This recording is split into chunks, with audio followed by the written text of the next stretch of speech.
So I've been asked to talk about why babies sleep, and if you've just had a newborn baby, you might be thinking, I wish my baby would sleep. And I certainly remember when my children had just been born, being up 2, 3, 4 times a night with my wife, wishing just for one night of uninterrupted sleep. So I'll just start by perhaps answering a different question. Why won't my baby sleep, particularly at night? And there are two main reasons. Firstly, newborn babies haven't yet developed the circadian or day-night rhythms that we have, feeling tired as the sun sets towards nighttime and then waking up as the sun rises. That takes a few weeks and sometimes months before it fully kicks in. Secondly, when the baby's in the womb, it's getting constant nutrition from the placenta, and when it's born, we cut the umbilical cord and it has to rely on intermittent amounts of milk, 2-3 hourly, and it really doesn't matter whether it's day or night. They get hungry, they want to feed.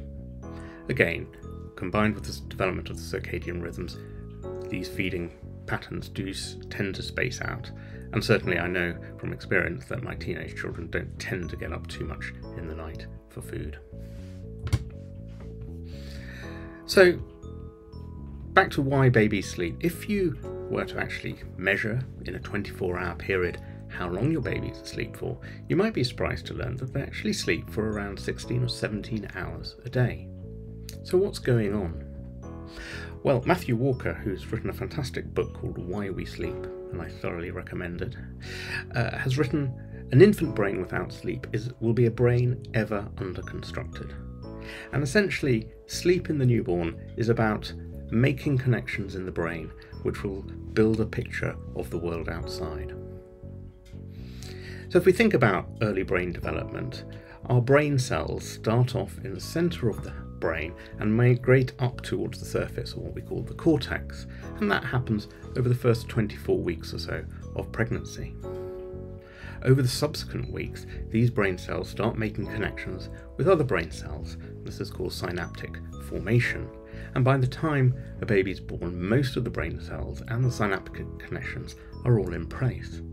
However, it's making random connections with every cell they meet, and it's over the subsequent 10 to 20 years that these synapses are carefully pruned to make sensible connections, which is what we call learning.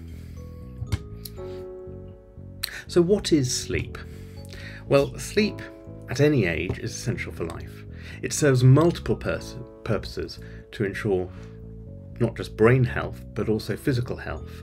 It's important in memory consolidation, emotional processing, and maintaining the brain networks in our body, as well as very important systemic and immune functions in the body.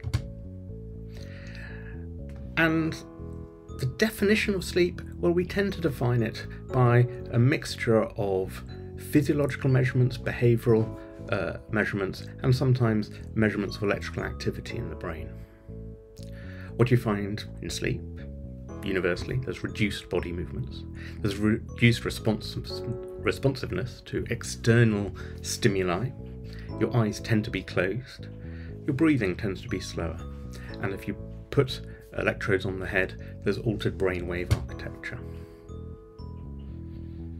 Now, the study of sleep has been going on for many decades, and it was realised very early on that the pattern of sleep was very different in a newborn infant compared to a child, an adult, and towards old age. As I mentioned, the newborn baby will spend around 16 hours asleep, and half of that period will be in what's called active sleep, which later on is described as rapid eye movement or REM sleep, and the other half is in quiet sleep or non-REM sleep. By the time you're an adult, you're spending around 7-8 hours a night asleep, and the majority of that period is in non-REM sleep. And really early on, the scientists thought that the role of dreaming sleep in early life may be in the development of the brain. And if we look at premature babies, say babies born at 28 weeks or less, they will actually spend the vast proportion of their time asleep, 22-23 hours, and of that, only about an hour is spent in quiet sleep. The rest is in this active sleep. By the time they're born, as I mentioned, 16 hours sleep, half in active sleep, half in quiet sleep. And by the time they're 12 months old, around half the time is awake, and only 1 or 2 hours spent in active sleep.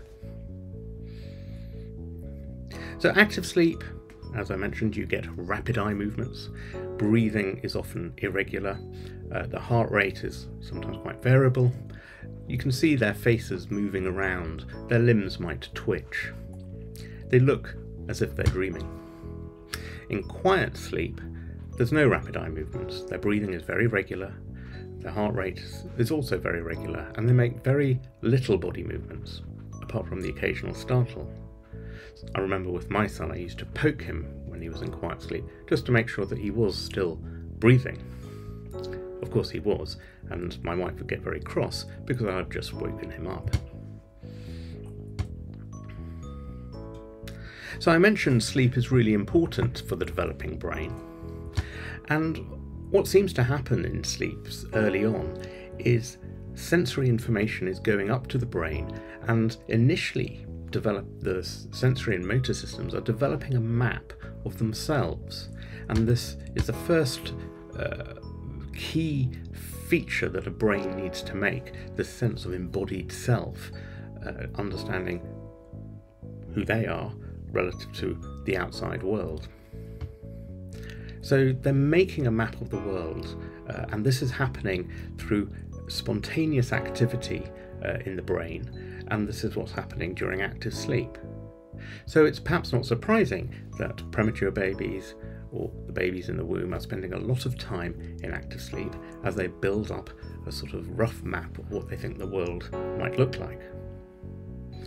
Now, the maturation of quiet sleep coincides with increased wakefulness, formation of more connections between different parts of the brain, and a lot more synaptic connections and synaptic pruning that I talked about before.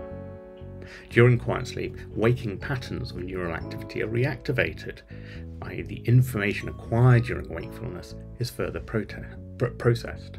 So they're refining their map of the world.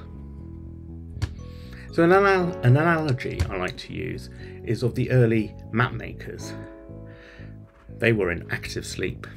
They were navigating the world and trying to build a rather crude picture of what the world might look like. The space age heralds wakefulness. We go into space, we look at the Earth from space, we're able to see what it really does look like. We're visualizing the world.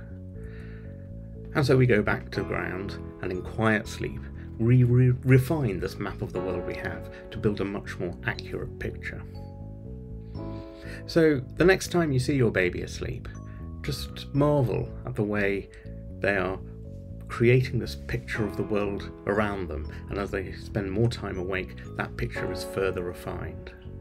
And don't forget, if they are asleep, perhaps that's an indication that you should go and have a nap too.